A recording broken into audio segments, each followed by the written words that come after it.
get started with this webinar. Okay. So ezMaster. ezMaster is a part of our enterprise solution, enterprise class solution. So we'll do an overview of ezMaster and the other components of our interclass solution. We'll talk about when, why, and how, and what to use within ezMaster, or how to use ezMaster, or why to use ezMaster, and when. And then we'll do a live demo, and we'll actually show Keenan Systems' AWS implementation of ezMaster, or his ezMaster implementation into AWS. So Jeff will talk about that.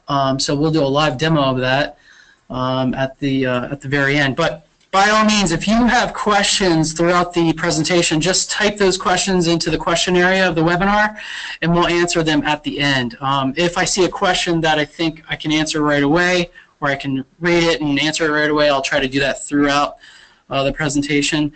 But by all means, if I don't get to it at the current time, I'll get to it at the end. So with that said, I will go ahead and get started. So enterprise class solution, flexible, scalable, and affordable from Ingenious. So our enterprise class solution really consists of three major components. Those components, are layer 2 PoE and non-PoE switches, our managed access points, and the third component is our network management software, which is called ezMaster. These are the three major components that make up our enterprise class solution. It really provides simplified configuration and management. It offers enterprise class performance, and you get a very comprehensive line of hardware, feature-rich Wave 2 access points, anywhere from a single band all the way up to a dual band to Wave 1 to Wave 2. It can be a wall plate, ceiling mount, or a desktop. We even have an access point camera solution that's combinable. And then our layer 2 PoE and non-PoE switches. So you may or may not know, but our layer 2 switches also have controllers built within them. So they act as controllers on local sites. They can manage up to 50 devices. And so they can act as controllers also. The third component, which is ezMaster, that's the most critical piece, or the core of this overall solution. That manages anywhere from a single unit to multiple units across multiple sites, and we'll talk a little bit about that. So unlimited flexibility. I like to bring these three different implementations of our solution up for a couple of reasons, but let me go through the three. We have standalone. So our devices actually work in a standalone mode, or autonomous or self-governed mode. So you can actually buy our products from Keenan, such as an access point, deploy the access point in a single location. One access point gives you coverage everywhere. You have full access to that particular device. You can log into it as normal, and it's functioning. It's working as an access point, and that's our standalone version. Well, you can also like the old EAP versions, right? So some people that are still using the EAP versions and have reservations about moving to the new AWS managed platform, it's pretty much the same. The starting position without the controller. That's right. Thanks. The second type of solution is managed by one of our layer 2 switches, and that typically happens if it's a below 50 access point kind of solution, and it's really localized. Say, for example, it's a hotel, and you want to manage all those devices within the hotel, and you have less than 50, then you would use our layer 2 switches. Now we have a mix of layer 2 switches. We have just your traditional gigabit switches, and your traditional PoE gigabit switches. So we have two flavors of switches, anywhere from an 8-port all the way up to a 48-port. But all those switches have a controller built within them and can manage up to 50 devices. And so if you need a controller on site, or your customer wants a controller on site, we have an option for that, and that's managing it locally. Then we have a deployment type with ezMaster, which is our license-free management software.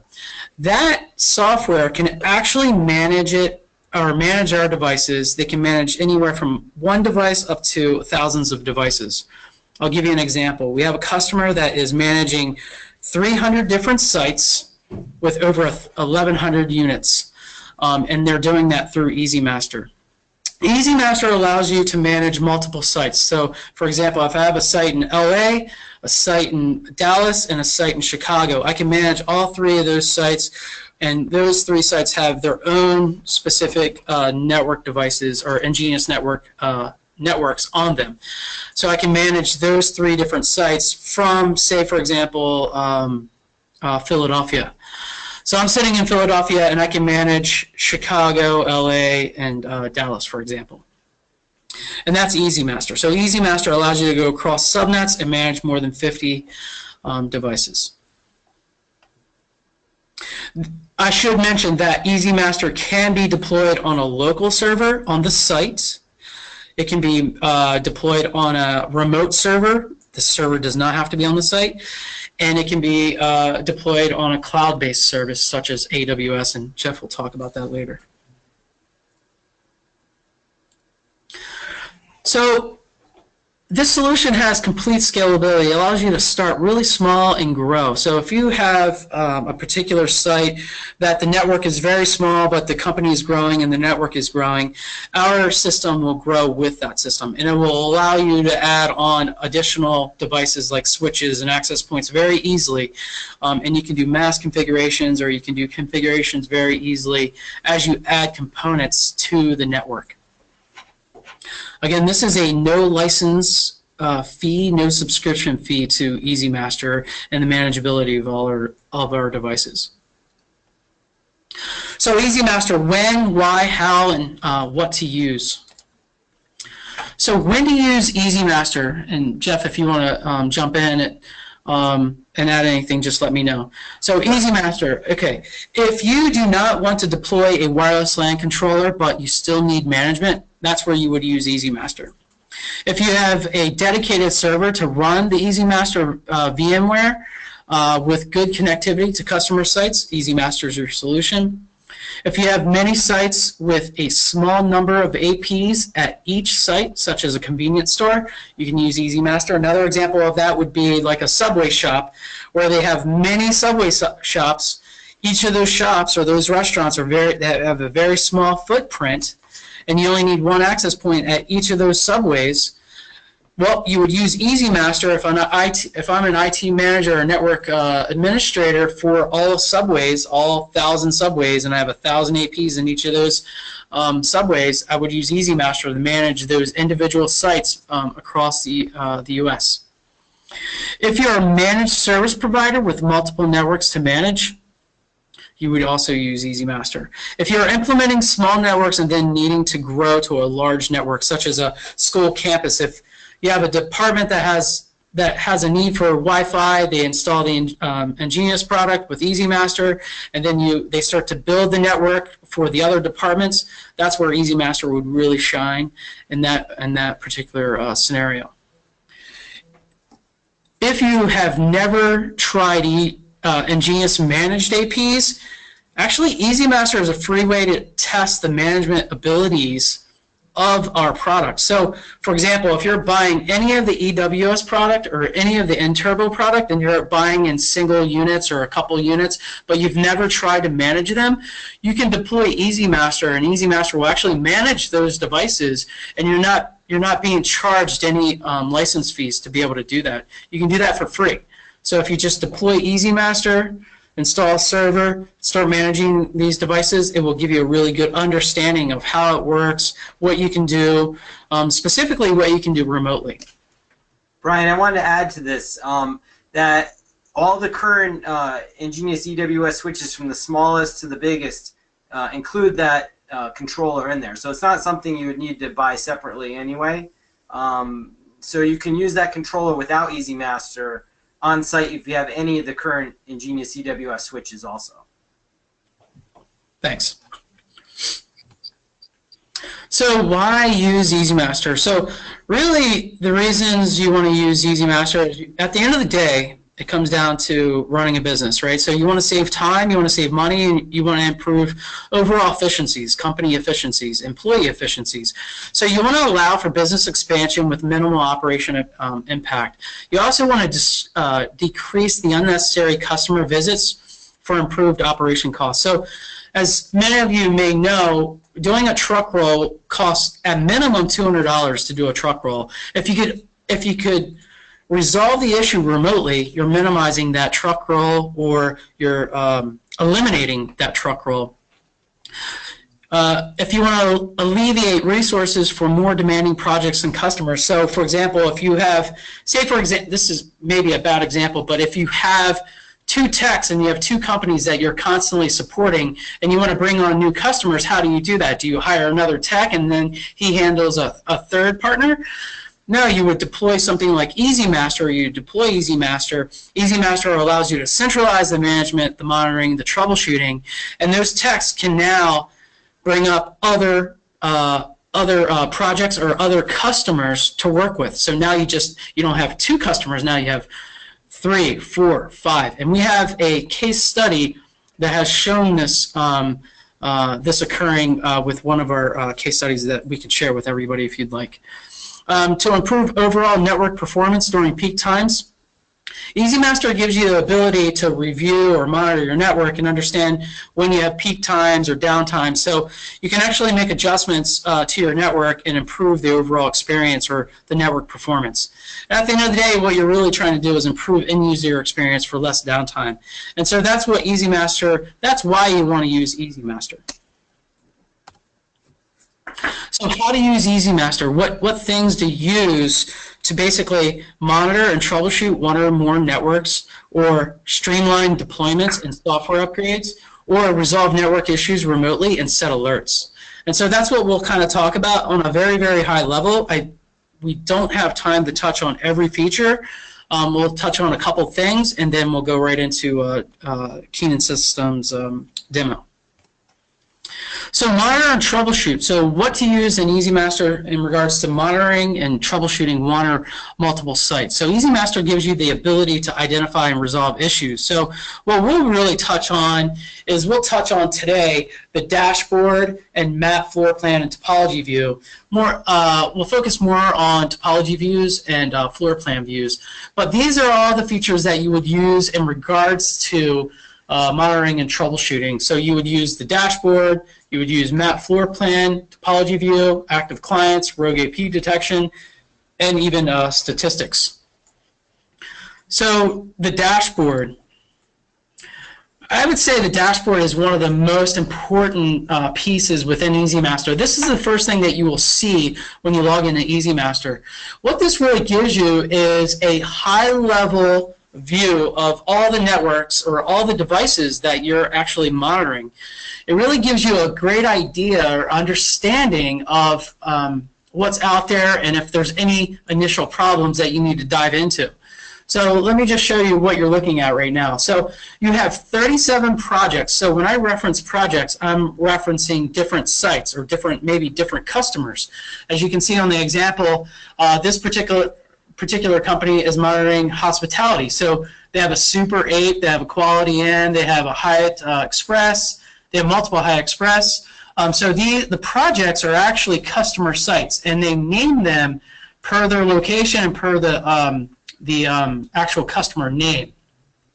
And the naming scheme or the naming convention is very important within ezMaster, and you want to have a really strong naming convention so you can quickly drill down to potential issues. So this particular managed service provider has 365 access points.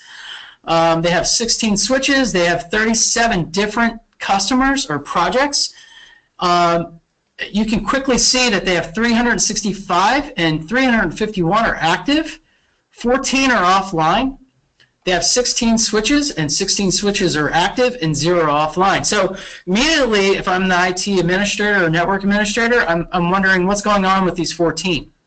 Now, the 14 being offline doesn't necessarily mean that there's an initial problem there. It might be that a particular site is getting ready to come up, and I can watch that site come up. Or it might be a problem, and I need to identify what that problem is. Well, if I click on this, it will give me the information to be able to dive in deeper and identify where those 14 offline devices are. So the dashboard, the main dashboard, gives you a high level of all your projects and allows you to start to formulate a plan of action for particular problems or understand if a site is coming up. Network device location and relationships.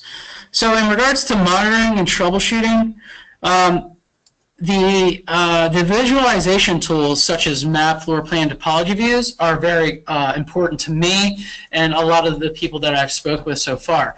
Topology view actually, I mean, it's self-explanatory. It gives you a network diagram of your current network and particular projects.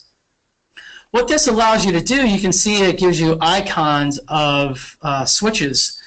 These icons are actually active. They also give you icons of access points, which you can't see here, but it also gives you icons for access points. These icons are actually active. I can click on the icon. Say, for example, I want to go to this particular switch. I just run my mouse over top of that, click the actual switch, and I can link to the switch. So I can then zoom in, or I can go into the configuration page or the GUI of the switch and then start to make modifications or check configurations within the switch. I can do this very quickly at a remote location. So I can do that with switches, and I can do that with access points. That's topology view. Another view is floor plan view. I can actually upload floor plan views. And in floor plan views, I can actually drag and drop icons where there's locations of access points. These icons are active. In this example, you can see that there's 3 access points within this floor plan. They're all yellow, or they're all green, I think. These are all up. If they were down, they would show gray. You can see the picture's kind of fuzzy, but you can see there's 37 on this particular icon. That means there's 37 clients connected to this access point. This allows me to understand, okay, there's 0 clients on this access point, there's 0 clients on this access point, there's 37 clients on this access point.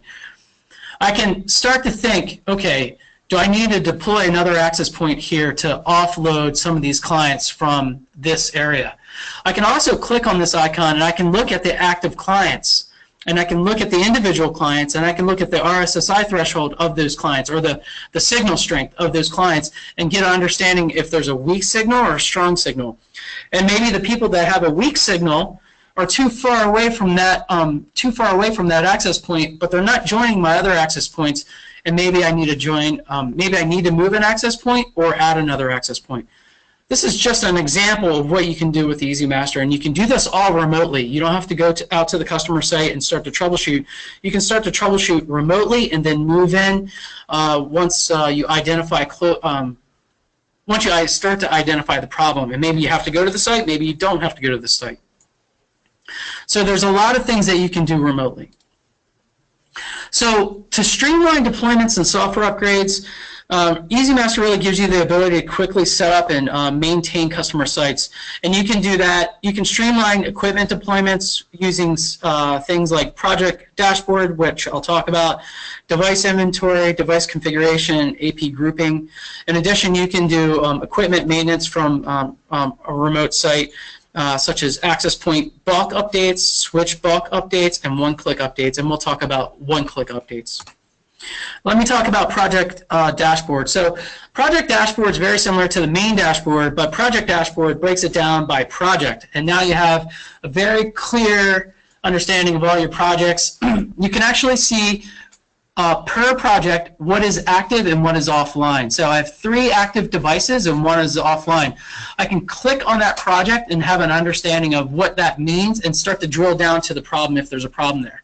I can quickly look down and say, okay, there's no other problems or no potential problems that I see, so maybe I'll start monitoring here and finding out if there's an actual problem here.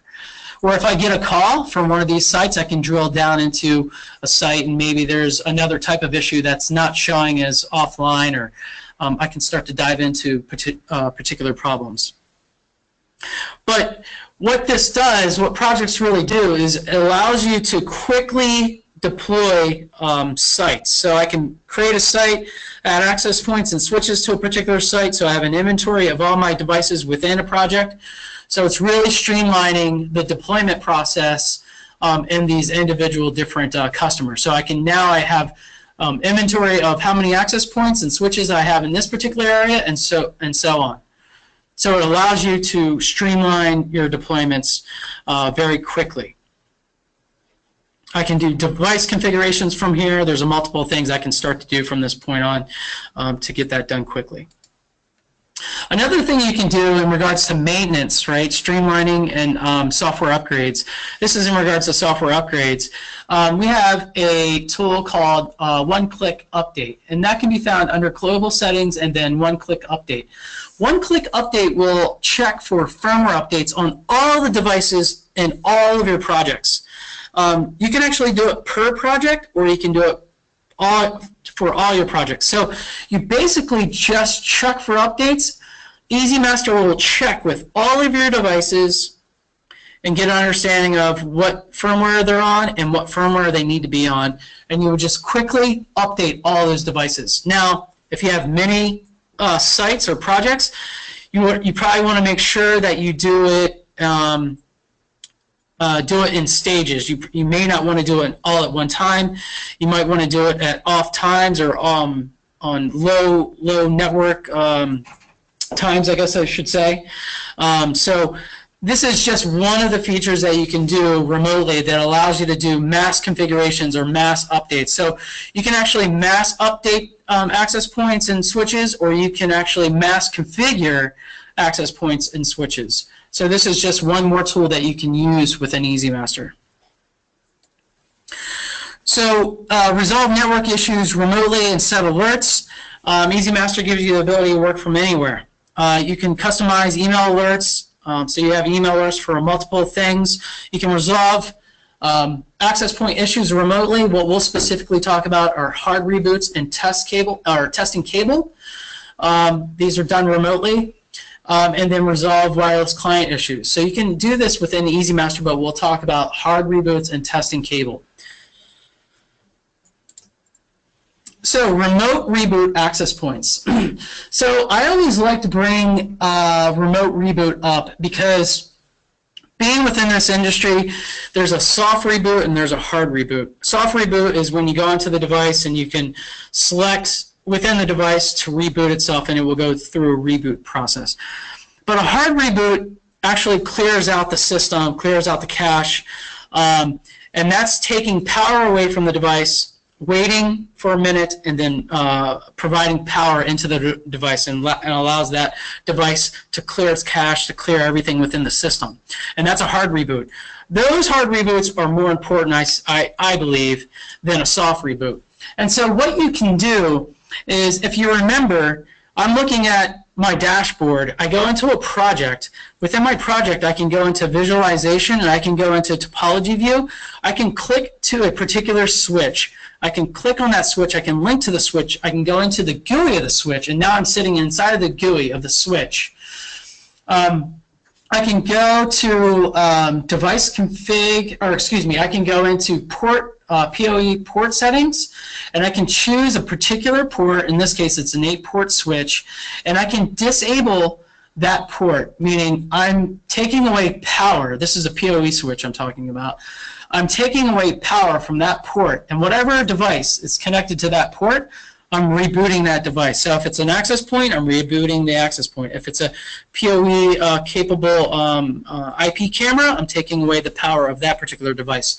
So I'm taking away power, so it's actually rebooting the device, or powering down device. I can then check that port again and enable, and now I'm supplying power to the device. So I'm effectively and remotely doing a hard reboot from my desk for an AP that's sitting in New York, as an example.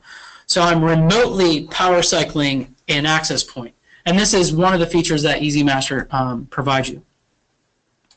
The other thing you can do within the switch after going through Topology View and that method I just talked about is you can actually check the cable health from the port to the actual physical access point itself. And so I can select the actual port and run a test and see if the pairs, if there's continuity in the pairs, and if the continuity is good. And if it's not, I can simply ask somebody at that location to plug in an Ethernet port to confirm that, okay, that is a problem or it's not a problem. You know, it is a problem or it's not a problem. So that's one other thing I can do within ezMaster. So there's tons and tons of features that you can do within ezMaster to basically manage your network, monitor your network, and troubleshoot your network, all from a remote desktop. ezMaster is compatible with a very comprehensive line of hardware that Ingenious manufactures. Anywhere from an indoor device to an outdoor device. Anywhere from a dual-band AC device to a dual-band AC Wave 2 device. We have all types. We have your outdoor, we have your ceiling mounts, we have your desktop versions, or actually this is more of a desktop version. Outdoor Wave 2 4x4 selection. We have wall plates. We have our AP Mesh Cam, which is an access point and camera mix. So all of these devices, including all of our switches, can be managed by ezMaster. Jeff, do you have anything to add prior to going into the demo? No, I think you did a pretty good job there. You got me sold. Okay, I appreciate that. Pretty good. I'm giving you a hard time, Jeff. All right, so what we're going to do is we're going to jump into the live ezMaster demo. And Jeff, if you can kind of start to talk about hosting ezMaster on an AWS cloud, we'll probably take a look at your dashboard view, your project view, and actually register an access point. But just really quick, prior to Jeff, so ezMaster, like I said, it can be loaded on a local server, and what I mean by that is the server is within the building of where the network you're monitoring. It can run in that particular scenario. You can actually have the server on a remote location, and it can monitor the network remotely, and we call that private cloud, right? Or you could implement that into AWS. And Jeff is one of the first partners to be able to do that. So hats off to him. And so with that said, Jeff, I'm going to pass the controls off to you, but first I'm going to switch over to your method or your instance. Yeah, for sure. So just a moment. You know, ezMaster, it has to be running somewhere. So, you know, not a lot of people have a server environment, you know, that's up 24/7 with good network connectivity where you can run this. Like, you know, you don't want to run it on a hotel site, you know, on some computer that's just sitting there that you don't know if it's going to be up or not, right? So that doesn't help you out much. You don't really want to run it at home where your internet connection can go up and down. You could lose power. The server could crash. So, you know, by running it as a AWS instance in the cloud, you're pretty much guaranteed it's going to stay up. You know, you're paying very minimal fee, actually free in this case for a year, and then, you know, maybe something like $15 a month after that, which is probably less than the power a server would, you know, use if you're running it yourself. So I think it's pretty nice to run the cloud, and here's an instance we're running right here. I'm going to log in. So you know, we're looking at this dashboard from California. All these devices are in my office in Connecticut, and the cloud is running in Ohio somewhere on AWS. So it's fully decentralized. And this kind of shows the project that I have here already. I have a couple access points. I have the AP Mesh Cam and the EWS 550 wall plate access point. Both of these are very good. Ask me if you have any questions about them. And we're going to try to add another access point that I have here, the EAP 2200. So to do that, we go in the device inventory. We add a device. And basically, you need to put the MAC address. You have to put in the check code, which is both in the status page and on the back of each one of these access points. And then you give it a name. And Brian, where's that Here, information? I'll take the. Okay, I'll let you paste it in. There you go. If you want to go ahead. Oh, hold on. I got it. I don't want to fight with you over it. All right, there we go. All right, so I'm pasting in the MAC address, again, the check code, which is on the back of the unit, and then just the name that you give the access point, and we hit register.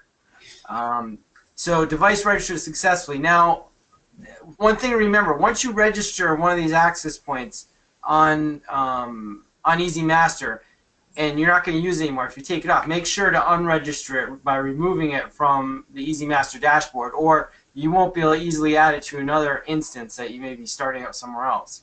So just something to remember there. All right, so we added this device to the ezMaster hole, and now we want to look at it under the project.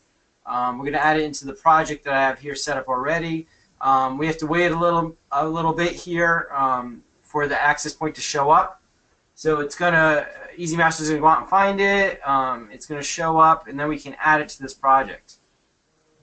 What does this usually take, Brian? Like a minute or something? There we go. It's already. We have several people here that are kind of watching this, Jeff, and so I have Daniel here. He's one of our field applications engineers, and I have Corey, who is our who's your main point of contact at Ingenious, and we're kind of commenting on how fast to register an access point. So we work with a lot of customers that are running public servers, or not public servers, I'm sorry, private servers at the location, and this, for whatever reason, seems to be a lot faster, so it's kind of nice to see.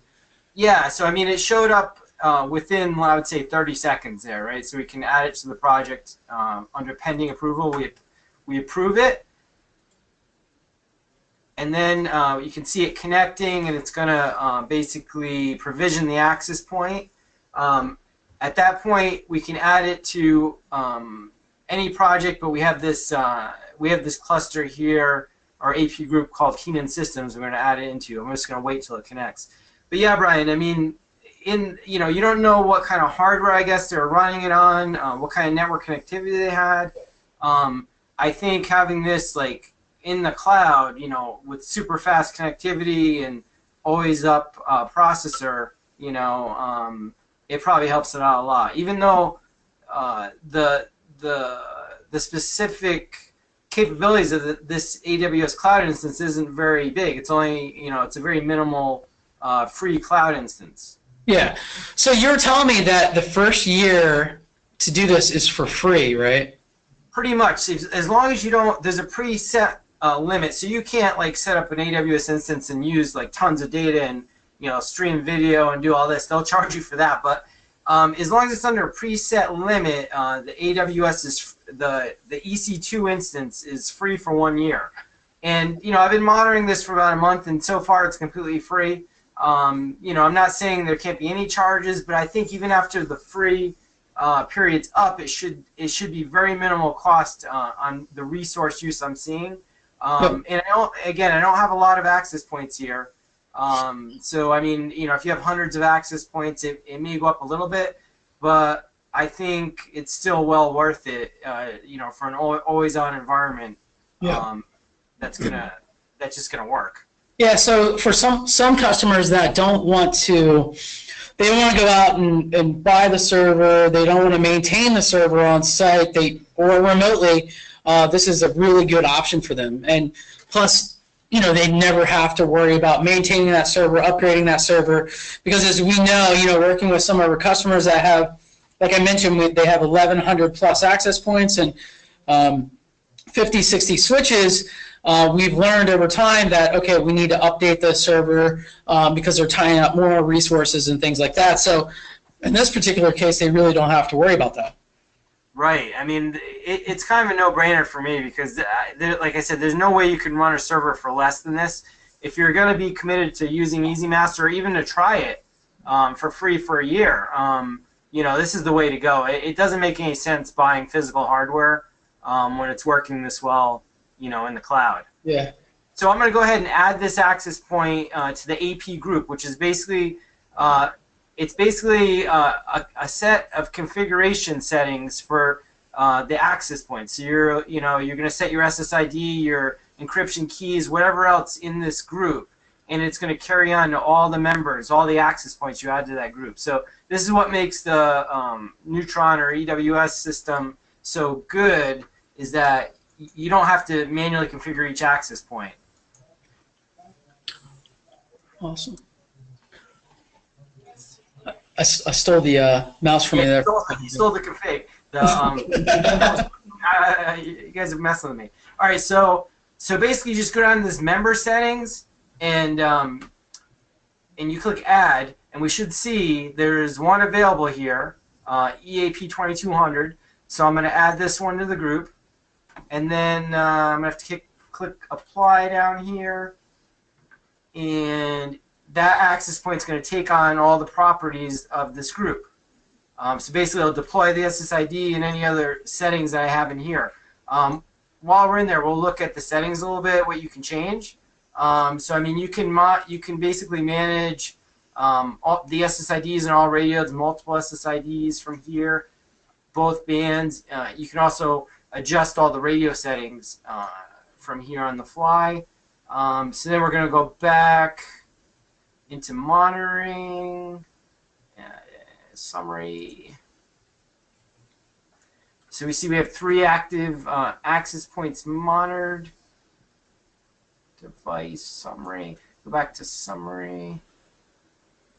Device config. I like this view here because you can kind of see what's happening.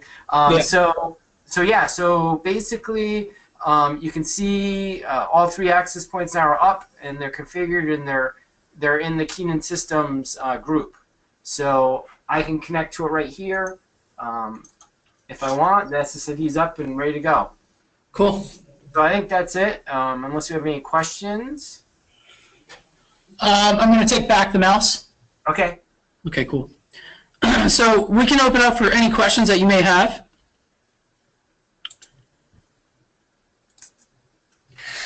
So one of the questions is, do you have to open any ports for ezMaster to work?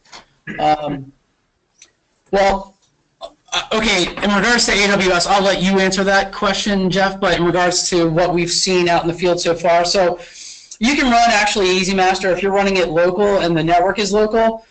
Technically, you don't have to open any ports because it's on the same network, so there's no issues there. But if the server is remote to the site or remote to the network, you do have to open up your UDP ports, and you have to open up your TCP ports. And you can find that on our website. You can find system requirements and actual installation guide. We also have videos for the installation process. But in regards to just ezMaster, not talking about AWS in general, you do if you're doing it remote managing, that kind of thing. So, Jeff, what are your comments on AWS in regards to that? Yeah, so there are some ports that you're going to need to open up. It's not too extensive. You know, basically the LWAP port, so that basically allows the access points to be configured. A couple of DNS ports. So there's a few, and it is detailed in that document that Brian was talking about. And then there's some additional configuration on AWS also for, you know, security and networking. But, you know, any of my customers, I'm happy to, you know, help them out with that. If they're buying from me, I'll be glad to help them out with AWS. Okay. Hold on just a second. I have a lot of questions here, actually. Another question, can you schedule Wi-Fi access? Do you want to answer that one, Dan? Can you schedule Wi-Fi access? Can you? Yeah, like under the scheduler? Yeah. Let me answer that question.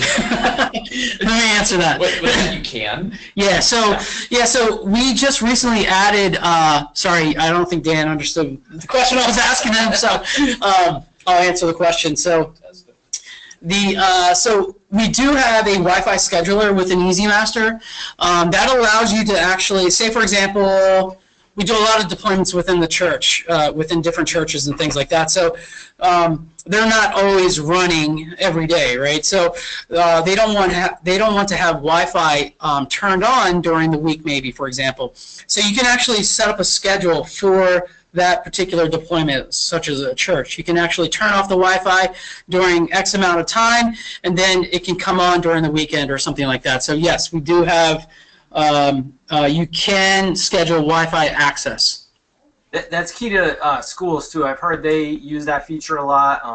You know, maybe provide after-hours access to the Wi-Fi.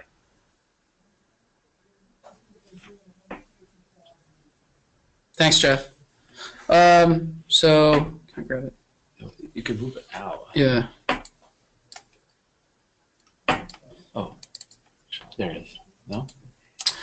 Another question. Can you control speed per user? And the answer is yes, you can. You can actually control speed in a number of different ways. So you can actually control, we call it traffic shaping. So you can actually control speed through the switch per port. You can also control speed per SSID. So you can actually set a percentage per SSID. So say you have two SSIDs. One SSID is tech support. The other SSID is sales. The tech guys are going to want 80% on their side, and sales is only going to get 20%. So yes, you can control speed, and you can actually control speed per user. So you can actually set up traffic shaping per user. So another question. Are there plans of having ezMaster hosted at Ingenious as a pay for service eventually, or will it always need to be self-hosted? So that is yes. So next year we will launch a new product, I guess I should say, that will be cloud-based, and there will be a service eventually for the cloud services. There's a lot of different things that we're doing with that, but yes, there will be later in 2018, mid to the end of 2018. We're actually working on some development things, so that will you will see that shortly. If I have no host to have the ezMaster reside, where does the software reside? Well, you can actually do that on AWS. That was kind of the reason why we were we have this partnership with Keenan for this webinar. Keenan Systems is the first partner to actually implement it on AWS. But that also leads into the last question. We will have a service next year, near the end of the year. So you can actually, we'll run the service, and you just register your devices to our services, basically. But currently, the choices are you have your own server, or you have a partner that has a server and you run it on that server, or you run it on AWS. Any input on that, Jeff? Yeah, I mean, that's basically it. I mean, you know, you could probably buy a standalone machine just to run ezMaster on. You know, if there's something you're comfortable with, have it on your site or on each site. There's advantages to doing it each way, I guess. You know, like you want to make sure the ezMaster has connectivity with the access points at all times. So you know, that kind of dictates where you're going to run it. Yep. I just want to add to that. Though at the same time, I just want to clarify that you can, the APs themselves are autonomous. Yeah. And will still run if you lose connectivity. Yeah. Your network doesn't go down. Yep. That's, you know, important to note. It's not dependent on this to run, actually. That's a really great note. So yeah, so the access points, you know, work in the autonomous mode, and they don't need that connection, right? And the other way you can do it is you can simply implement our layer 2 switch. If ezMaster or running a software or hosting a software on a server is a huge hurdle, then you may want to consider layer 2 switches. And you can go with an 8-port gigabit switch. And that 8-port gigabit switch, non-PoE, will manage up to 50 devices, and it will manage up to 50 devices, meaning access points and switches. So you can actually run our layer 2 switch. You're getting the functionality of a switch, and you're getting that controller that's built inside of it for free. Right. Yeah, like appliance. Yep. It's working as an appliance, yes. Yeah. Yep. Yeah, exactly. So I wanted to make that clear again, too. Like, most of my customers probably, they're better off for now using the switch, because it's like they're buying an appliance that's up 24/7, and it's also a PoE switch, which they probably need anyway, and it's at no additional cost to any other PoE switch out there.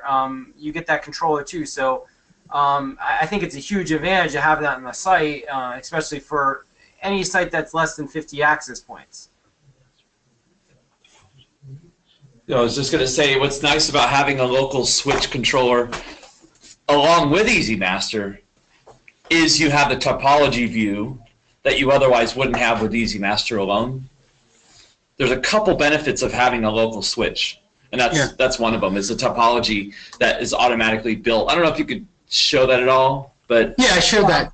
Okay, but and like the blipping of the PoE port, for example, for power cycle, like true reboot, that's another example of having a local switch. And I mean, coordinated channel changes also. I think having the switch on site is going to be helpful there. You know, it's going to be able to get feedback from the access points as far as what channel everything's on.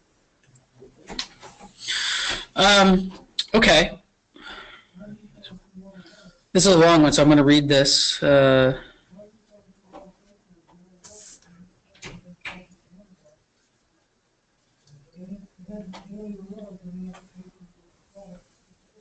Oh, sticky client. Yeah. So I'll read in a nutshell, sticky client. Yeah, I'll read the question. But we run into this. We run into this problem all the time. Yeah. Oh yeah. So I think everybody is probably pretty aware. But so the question is, it's not off topic. But say a client is sitting near a WEP, but their iPhone is still connected to the farther WEP. They walked to get coffee, and it's associated with the farther WEP. However, when back at their desk, it is still connecting to the farther WEP. How would you address? That's in our industry, we call that the sticky client issue. Where and the thing is, with Apple was notorious for having trouble with that. With iOS 10 and later, they've improved their algorithm much better. The roaming algorithm is a little more aggressive, and it also now prefers 5 gigahertz over 2.4, which is another advantage than before with the band steering. That's another separate thing. But the biggest common problem I've encountered is output power is set too high on the access points. The access point is too attractive still from the client perspective, the radio of the client device. Roaming is ultimately determined by the client device, not the APs. That's a misnomer a lot of times. It's also a misnomer that you need, say, for example, our controller is doing the roaming or manipulating the client devices to roam. That's not true either, and that's not true with other vendors. The client device is the one who decides when to roam. But we can do things at the AP, for example, that could help it to make a better decision. And the number one troubleshooting thing I've seen for that over here when people call in and need help on that is they got the output power too high on the access points. Our ingenious access points can go really high power. If you leave it to default auto power, we're talking 27, 28 dBm. That's really high. We actually recommend turning it down in order to facilitate the client to roam properly. Jeff, do you have anything to add to that? Yeah. So I mean, the other thing is you're gonna have to have the proper number of access points for your space. You know, depending on wall materials, the number of users you have. You know, a lot of times people will try to get away with fewer access points and turning the power up on them. So maybe they needed 6 in that spot, and they bought 3, but just turned the power up. And that may be working okay for them, but they're going to have that sticky client issue because, you know, the client's still seeing multiple access points. You want it to only see one access point, you know, 1 or 2 access points in each area, you know, one and then another option as it's the signal is moving lower. But yeah, I mean, I think it has a lot to do with the proper number of access points for the space too. Yeah, it's counterintuitive. You think you need to add access points and you'll help the problem, but you actually do. Output power, when you have sticky client, we usually don't even recommend setting output power much higher than about maybe 13, 14, 15 dBm on 2.4 and no higher than 20 dBm on 5 gigahertz. If you go any higher than that, you're going to usually create sticky client issue problems. Follow-up question to that was great answer on the sticky client. Would a mesh network help the client switch to the better, closer WAP? No. No, definitely not. It's two different things, really. And you know, my position on meshing is, you know, it should be used very sparingly. What do you guys think? I 100% agree. I think all the FAEs here would agree with me. Meshing is kind of a last resort when you're, say, for example, it's a historical building and there's absolutely no way they're going to run wire. They don't want to disrupt the building in any way, the construction of the building. Then you're going to consider, you have to consider meshing at that point. What we typically do is create these small backhauls with point-to-point devices, and that's the way we typically go. Even with meshing, and depending on who you're using in regards to meshing and the radio setup within the devices, you're still losing bandwidth when you're using meshing. You know, it's similar to repeating. So what we do is we set up small micro backhauls so you don't lose that bandwidth. You keep the integrity of the link with creating those small backhauls. What I say is don't rely on the entire network being mesh. You could have some portions, like some very limited portions of it being mesh, but the majority being, you know, wired connectivity for the APs, you know, wired back to the switch, ideally for most. But you could have a couple exceptions, but realize you're with limited capacity. In other words, you wouldn't want a whole lot of client devices associating to that meshed, non-wired AP, for example. Right. It's not a solution. It's more of a last-ditch effort for a situation you can't do any other way. Right. Yeah, I agree there. There is interesting to bring up, though, this topic is like there are, you know, the EAP 2200 has 3 radios, so arguably you could have the third radio dedicated as point-to-point to another 2200, which is interesting. It's an interesting thing. Right. So there was another question I have 28 in-station ACs and 2 PoE switches, basically. How can ezMaster help me keep everything connected? So in regards to the point-to-point product and the point-to-multipoint product, ezMaster doesn't really monitor or manage those particular devices because of the mode that they're in.